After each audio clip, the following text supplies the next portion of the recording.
Students, कैसे हैं आप सब। आज हम एनएमएस में साइंस के कुछ महत्वपूर्ण प्रश्न जो कि आपके एग्जाम की दृष्टि से बहुत ही ज़्यादा इम्पोर्टेंट है, उन सभी प्रश्नों को लेकर आज का कंटेंट तैयार किया जा रहा है। तो स्टूडेंट्स वीडियो अंत तक देखिए और इम्पोर्टेंट क्वेश्चन को नोट कर लीजिए। जनरल साइंस, जनरल नॉलेज और एनएमएस में आने लायक कुछ महत्वपूर्ण फॉर्मूले, इसके क्वेश्चंस आपकी इस क्लास में होने वाले हैं। तो देखिए, सभी जीवों के लिए ऊर्जा का जो स्रोत है वो क्या है। तो जितने भी जीव हैं उनको जल, पवन, रासायनिक, तो जितने भी जीव हैं उन सबका ऊर्जा का स्रोत कौन है? सूर्य, यानी कि सूर्य ऊर्जा का सबसे बड़ा स्रोत है। देखिए दूसरा क्वेश्चन है, पित्त उत्पन्न होता है। तो पित्त का मतलब होता है बाइल जूस, यानी कि जो बाइल जूस जो है वो कहाँ उत्पन्न होता है। तो जो बाइल जूस जो है वो हमारे बनता है हमारे इसमें किसमें? लीवर में। क्या बनता है? लीवर में, यकृत में, यानी कि लीवर में। और कहाँ इकट्ठा होता है? ये इकट्ठा होता है पित्ताशय में, यानी कि गाल ब्लेडर में। कहाँ? गाल ब्लेडर में, यानी कि पित्ताशय में इकट्ठा होता है। ओके। आमाशय, यानी कि यहाँ पे भी एक अम्ल निकलता है, हाइड्रोक्लोरिक अम्ल, जो कि अम्लता बनाता है। प्लीहा, जिसको स्प्लीन कहते हैं, और इसे शरीर का ब्लड बैंक भी कहा जाता है प्लीहा को, और आरबीसी का कब्रिस्तान भी कहा जाता है। तो हमारे इस क्वेश्चन का आंसर क्या है? यकृत, यानी कि लीवर क्या करता है? बाइल जूस बनाता है, पित्तरस बनाता है। अग्निशामक में उपयोग की जाने वाली गैस है। तो अग्निशामक यंत्र में सोडियम हाइड्रोजन कार्बोनेट का यूज भी किया जाता है, NaHCO3 का, और ये जो है इसमें कार्बन डाइऑक्साइड गैस यूज की जाती है। कार्बन डाइऑक्साइड गैस क्या करती है? आग बुझाने का काम करती है। तो यानी कि ऑप्शन ए हमारा करेक्ट आंसर। अगला देखिए, लोहे पर जंग को रोकने हेतु सबसे उपयोगी विधि। तो लोहे पर जंग को हम पेंटिंग करके, गैल्वेनाइजेशन करके रोक सकते हैं। इसके अलावा ग्रीसिंग करके, तो यहाँ देखिए यशद लेपन, यानी कि गैल्वेनाइजेशन, गैल्वेनीकरण करके, यानी गैल्वेनाइजेशन करके हम क्या कर सकते हैं? इसको रोक सकते हैं। किसको? जंग को, जंग लगने को। यानी कि जो आयरन होता है, आयरन यानी कि जो लोहा होता है, उसके ऊपर किसकी परत चढ़ाई जाती है? उसके ऊपर जस्ते की परत चढ़ा दी जाती है। किसकी? जिंक की। जिससे क्या होता है? जिंक जो है वो अधिक क्रियाशील है, जबकि आयरन जो है कम क्रियाशील। तो पहले जिंक का नुकसान होगा, बाद में होगा आयरन का, यानी कि सुरक्षात्मक आवरण तैयार कर दिया जाता है। किसके ऊपर? आयरन के ऊपर, यानी कि लोहे के ऊपर। अगला, निम्न में से किस कोशिका में हीमोग्लोबिन पाया जाता है? तो देखिए, हमारा जो रक्त जो होता है, यानी कि जो ब्लड जो होता है, उसके अंदर दो तरह की कंटेंट होते हैं। एक तो होता है द्रव वाला भाग, एक होता है ठोस वाला भाग। द्रव वाला जो भाग होता है वो होता है 55%, जबकि ठोस जो होता है 45%। ये जो द्रव वाला होता है ये होता है प्लाज्मा, जिसको प्लाज्मा कहते हैं। और जो ठोस होते हैं इसमें तीन तरह की कणिकाएं होती है। एक होती है लाल रुधिर कणिका, जिसको आरबीसी कहते हैं, एक डब्ल्यूबीसी, एक होती है प्लेटलेट्स। क्या होती है? प्लेटलेट्स। इस आरबीसी के अंदर एक कंटेंट पाया जाता है, एक पिगमेंट पाया जाता है, जिसको कहते हैं हीमोग्लोबिन। और इसी हीमोग्लोबिन के कारण रक्त का रंग क्या होता है? लाल होता है। तो हमारा करेक्ट आंसर क्या हुआ? किस कोशिका में हीमोग्लोबिन होता है? तो आरबीसी के अंदर हीमोग्लोबिन पाया जाता है। अगला है, शरीर का वह अंग जिसमें रक्त का ऑक्सीडेशन होता है, यानी कि जिसमें ऑक्सीजन मिलता है। किसको? रक्त को। तो हृदय, फेफड़े, यकृत, अग्नाशय। तो देखिए, जो फेफड़े जो होते हैं, यहाँ लंग्स में ऑक्सीजनेशन होता है। किसका? ब्लड का, यानी कि ऑक्सीजनेटेड ब्लड रिचेज होता है किधर? हमारे हार्ट की ओर। कहाँ से? लंग्स से। और पहले जो हमारा जो है, यानी कि लेफ्ट साइड ब्लड आता है, प्योर ब्लड। इसके बाद देखिए, वाहनों की पार्श्वदर्शी यानी पीछे की वस्तु को देखने के लिए उपयोग किए जाने वाला दर्पण है। तो ये क्वेश्चन बहुत ही इंपॉर्टेंट है, इसलिए इसको बार बार लिया जा रहा है। पश्च दृश्य को देखने के लिए अवतल दर्पण, उत्तल दर्पण, समतल दर्पण कोई नहीं। तो देखिए, जो उत्तल दर्पण होता है इसका यूज करते हैं वाहनों को पीछे के उसको देखने के लिए। और उत्तल दर्पण हमेशा कैसा बनाता है? वस्तु से छोटा इमेज बनाता है, वस्तु से छोटा इमेज बनाता है हमेशा, और कैसा बनाता है, काल्पनिक बनाता है। कैसा बनाता है, काल्पनिक, और वस्तु से छोटा हमेशा ही उत्तल दर्पण। अगला है विश्व जल दिवस कब मनाया जाता है, यानी कि वर्ल्ड वाटर डे। तो देखिए 21 मार्च को हम मनाते हैं, 21 मार्च को हम मनाते हैं वन दिवस। कौन सा दिवस, वन दिवस। देखिए 21 मार्च आ जाता है वन दिवस। 22 मई अंतरराष्ट्रीय, 22 मई को हम मनाते हैं अंतरराष्ट्रीय जैव विविधता दिवस। जैव विविधता दिवस। इसके अलावा 22 अप्रैल को हम मनाते हैं पृथ्वी दिवस, और 22 मार्च को हम मनाते हैं कौन सा दिवस, जल दिवस। तो हमारा करेक्ट आंसर क्या हुआ, 22 मार्च जल दिवस। अगला क्वेश्चन देखिए, किस ग्रह को भोर का तारा, सुबह का तारा, शाम का तारा या पृथ्वी की बहिन, बहुत इंपॉर्टेंट कहते हैं? शुक्र, मंगल, बृहस्पति, बुध। तो जो शुक्र ग्रह है वीनस, जिसे भोर का तारा, सांझ का तारा और पृथ्वी की बहन भी कहते हैं। अगला क्वेश्चन है, निम्न में से ध्वनि तरंगे किस माध्यम में गमन नहीं करेगी? तो देखिए किस माध्यम में ध्वनि तरंगे गति नहीं करती? तो ध्वनि तरंगे ठोस में भी गति करती है, द्रव में भी करती है, गैस में भी करती है, लेकिन निर्वात में गति नहीं कर सकती। तो यानी कि ठोस द्रव, सबसे ज्यादा ध्वनि तरंगों की जो चाल होती है वो होती है ठोस में सबसे ज्यादा, और लिक्विड में उससे कम, और गैस में सबसे कम। और निर्वात की बात करें यानी कि वैक्यूम की, वहां ध्वनि तरंगे गमन ही नहीं करती। ओके। अगला क्वेश्चन है, वायुमंडल में नाइट्रोजन गैस का प्रतिशत कितना पाया जाता है? तो वायुमंडल का संगठन की बात करें तो वायुमंडल का संगठन क्या है, बहुत इंपॉर्टेंट है ये। इसमें सबसे ज्यादा जो गैस पाई जाती है नाइट्रोजन, वो पाई जाती है 78%। इसके बाद ऑक्सीजन जो पाई जाती है वो पाई जाती है 21%। इसके बाद कार्बन डाइऑक्साइड जो पाई जाती है वो पाई जाती है 0.03%। और अन्य जो गैसें हैं, अदर गैसेस जैसे जलवाष्प है या अक्रिय गैसें हैं, वो पाई जाती है 1%।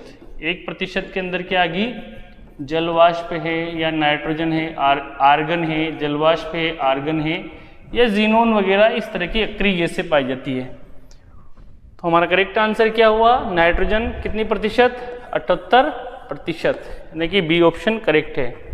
निम्न में से कौन ऊर्ध्वपातित होने वाला? ऊर्ध्वपातित का मतलब ऐसी प्रोसेस जिसमें जो सॉलिड जो होते हैं डायरेक्ट किस में बदल जाते हैं, गैस में। तो सॉलिड डायरेक्टली गैस में, और गैस जब ठंडी करेंगे तो वापस किस में आ जाएगा, सॉलिड में। तो इसमें नौसादर यहाँ नहीं पूछा गया, यानी कौन किस में ऐसा प्रोसेस नहीं होता है। तो नौसादर में होता है, आयोडीन में भी होता है, कपूर में। नमक, तो देखिए जो नमक जो होता है डायरेक्ट सॉलिड से गैस बनके और गैस से वापस इसका डिपोजिशन, नमक का तो इवेपोरेशन ही नहीं होता, वाष्पीकरण ही नहीं होता है। तो यानी कि यहाँ ऑप्शन डी करेक्ट। ये जो तीनों हैं ये ऊर्ध्वपातित होने वाले पदार्थ हैं। ओके, सब्लिमेबल सब्सटेंस है तीनों ही। अगला क्वेश्चन है, किस कोशिकांग यानी कि सेल ऑर्गेनेल को सुसाइड बैग यानी कि आत्मघाती थैला कहा जाता है? यानी कि कोशिका का सुसाइड बैग। राइबोसोम को बोलते हैं प्रोटीन फैक्ट्री। क्या कहते हैं इसको, प्रोटीन फैक्ट्री, क्योंकि प्रोटीन का निर्माण करता है ये राइबोसोम, इसलिए प्रोटीन फैक्ट्री कहते हैं। माइटोकॉन्ड्रिया क्या कहते हैं, शक्ति ग्रह यानी कि पावर हाउस। क्या कहते हैं, शक्ति ग्रह यानी कि पावर हाउस। लाइसोसोम को क्या कहते हैं, आत्मघाती थैला। क्या कहते हैं, आत्मघाती थैला। तो हमारा करेक्ट आंसर क्या हुआ, लाइसोसोम। क्या हुआ, lysosome, power cell organelles, suicide bag of cell. और एंडोप्लाज्मिक ये क्या करता है, कोशिका का स्केलेटल यानी कि ढांचा बनाती है। कोशिका क्या बनाती है, ढांचा, उसको आकृति देती है। अगला है, पत्तियों का हरा रंग किस वर्ण की उपस्थिति के कारण होता है? तो वेरी इंपॉर्टेंट क्वेश्चन है। क्लोरोफिल की उपस्थिति के कारण पत्ती का रंग कैसा होता है, हरा। हीमोग्लोबिन के कारण कैसा होता है, रक्त का रंग रक्त कौन से रंग का होता है? लाल रंग का। कौन से रंग का? लाल। कैरोटीन के कारण गाजर का रंग होता है, और ये गाजर का कैरोटीन के कारण रंग होता है। और ज़ेंथोफिल ये पुष्पों के कारण होता है, पुष्पों में ज़ेंथोफिल वर्णक पाया जाता है। स्वचालित वाहनों में बाल बीरिंग जो होते हैं उनमें ग्रीस क्यों लगाई जाती है? तो घर्षण को कम करने के लिए ग्रीस का उपयोग, यानी कि घर्षण को घटाने के लिए। घर्षण क्या होता है? किन्हीं दो सतहों के बीच में लगता है, सरफेस के बीच में, और वस्तु की गति के विपरीत दिशा में लगता है, और हम वस्तु को चिकना सरफेस बना देते हैं ताकि फ्रिक्शन यानी घर्षण कम हो जाए और स्पीड बढ़ जाए। तो बीरिंग जो होते हैं, कैरम बोर्ड में पाउडर भी इसीलिए छिड़का जाता है ताकि जो फ्रिक्शन है, घर्षण है, वो कम किया जा सके और स्पीड बढ़ाई जा सके। तो फ्रिक्शन को घटाने के लिए राशियाँ, कुछ राशियाँ हैं, उनके कुछ मात्रक यहाँ पे मैं आपको लिखा देता हूँ, बहुत ही इंपॉर्टेंट है। चाल का जो मात्रक है, देखिए चाल का जो मात्रक है मीटर बटे सेकंड है। क्या है? मीटर बटे सेकंड। दूरी का जो मात्रक है वो है मीटर। समय का मात्रक है सेकंड। समय को कैसे मापेंगे? सेकंड से। इसके अलावा बल का जो मात्रक है वो है न्यूटन, या फिर इसको किलोग्राम मीटर बटे सेकंड का स्क्वायर भी लिख सकते हैं। ठीक है, दोनों में से एक। दाब बराबर क्या होता है? दाब बराबर होता है बल बटे क्षेत्रफल, यानी कि फोर्स अपन। तो बल का जो मात्रक है वो है न्यूटन, और क्षेत्रफल का जो मात्रक है मीटर का स्क्वायर, यानी कि न्यूटन पर मीटर का स्क्वायर, जिसको हम शॉर्टली क्या कह सकते हैं? पास्कल। तो क्या हुआ? दाब का मात्रक पास्कल हुआ। क्या हुआ? पास्कल। आवृत्ति का जो मात्रक है, 1 सेकंड में गुजरने वाले तरंगों की संख्या, यानी कि 1 बटे सेकंड भी कह सकते हैं, या इसको क्या कह सकते हैं अपन? हर्ट्ज। तो आवृत्ति का जो मात्रक है वो क्या आया? हर्ट्ज आया। क्या आया? हर्ट्ज। इसके बाद देखिए शक्ति। तो शक्ति यानी कि पावर। तो देखिए पावर बराबर होता है वर्क बटे टाइम, और वर्क की जो यूनिट है जूल, और कार्य और ऊर्जा दोनों की यूनिट जूल है। तो बहुत इंपॉर्टेंट है, कार्य और ऊर्जा दोनों की यूनिट क्या है? जूल। और टाइम की यूनिट है सेकंड। तो जूल पर सेकंड बराबर क्या आया? वाट। तो इसका मतलब वाट किसकी यूनिट आई? वाट आई शक्ति की। इसके अलावा विद्युत धारा, विद्युत धारा की जो इकाई है, यानी कि I बराबर क्या होता है? Q/T होता है, यानी कि चार्ज बटे Q, यानी कि चार्ज। चार्ज को हम कूलाम से व्यक्त करते हैं और टाइम को सेकंड से। कूलाम पर सेकंड बराबर क्या होगा? कूलाम पर सेकंड बराबर हो जाएगा अपना एम्पियर। क्या आ जाएगा? एम्पियर। तो इसका मतलब विद्युत धारा की इकाई क्या आई? एम्पियर। विद्युत विभव यानी कि V बराबर होता है W/Q। W यानी कि कार्य की इकाई जूल है, Q यानी कि कूलाम। तो यानी कि जूल पर कूलाम बराबर क्या हो गया? वोल्ट। क्या आ गया? तो पोटेंशियल डिफरेंस यानी कि विद्युत विभव की इकाई क्या हुई? वोल्ट। विद्युत ऊर्जा यानी कि विद्युत ऊर्जा की इकाई तो है जूल, जबकि विद्युत ऊर्जा की हम बात करें तो किलोवाट घंटा, जो कि एक यूनिट के बराबर होती है। और एक यूनिट कितनी जूल के बराबर होती है? 3.6 × 10⁶ जूल के बराबर। प्रतिरोध का जो मात्रक है, प्रतिरोध R बराबर होता है V/I। V का मात्रक है वोल्ट, I का मात्रक है एम्पियर। तो वोल्ट पर एम्पियर बराबर आ जाता है ओम। क्या आ जाता है? ओम। ये किसका मात्रक है? प्रतिरोध का। किसका मात्रक है? प्रतिरोध का। लेंस का जो क्षमता है, इसका जो मात्रक है P बराबर होता है 1/F, और ये जो होता है इसका जो मात्रक होता है डायोप्टर। क्या होता है? डायोप्टर होता है इसका मात्रक। किसका? लेंस की क्षमता का। तो ये इनके कुछ यूनिट हमने देखे। और भी है वेग। वेग की जो यूनिट है वो है मीटर पर सेकंड, और वेग जो है एक प्रकार की सदिश राशि है, चाल अदिश राशि। विस्थापन, इसकी इकाई जो है वो मीटर है। त्वरण A बराबर होता है V-U/T। V क्या है? यहाँ पे वेग है, जिसकी इकाई है मीटर बटे सेकंड, और टाइम की इकाई भी सेकंड है। तो यहाँ मीटर पर सेकंड का स्क्वायर, ये आ जाता है किसका मात्रक? त्वरण का, यानी कि एक्सेलरेशन का। इसके बाद मोमेंटम यानी कि संवेग P बराबर होता है संवेग mv होता है। क्या होता है? mv। m का जो मात्रक है वो होता है किलोग्राम, v का जो मात्रक होता है मीटर बटे सेकंड। तो ये हमारा संवेग का यूनिट आ गई। विशिष्ट प्रतिरोध, तो देखिए R जो होता है वो प्रोपोर्शनल टू होता है L/A के। जब हमको इसको और आगे लेंगे तो R बराबर रो L/A। ये जो रो जो है ये जो रो है यही विशिष्ट प्रतिरोध होता है। ये होता है RA/L के बराबर। R प्रतिरोध का जो मात्रक है वो है ओम, और एरिया का जो मात्रक है मीटर इंटू मीटर, और नीचे लंबाई का मात्रक है मीटर, तो मीटर से 1 मीटर कट जाएगा। तो हमारा विशिष्ट प्रतिरोध का जो मात्रक आया ओम इंटू मीटर, क्या आ जाता है? Ohm into metre. तो ये हमने कुछ मात्रक भी देखे यहाँ पे। देखिए वृत्त की परिधि, अब कुछ फॉर्मूले मैथ के, तो ये मैथ्स के आपके परीक्षा की दृष्टि से इंपॉर्टेंट है, इसलिए इनको भी लिया गया है यहाँ पे। वृत्त की परिधि का फॉर्मूला है 2πr। 2πr, ये जैसे कोई वृत्त है, ये सेंटर है, ये इसकी त्रिज्या है, तो ये 2πr है। बाहर की जो दूरी है ये वृत्त की परिधि है। वृत्त का क्षेत्रफल होता है πr²। πr²।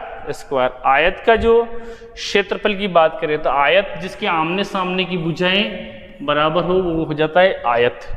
तो आयत का जो क्षेत्रफल है लंबाई गुणित चौड़ाई, तो यानी कि लंबाई गुणित चौड़ाई।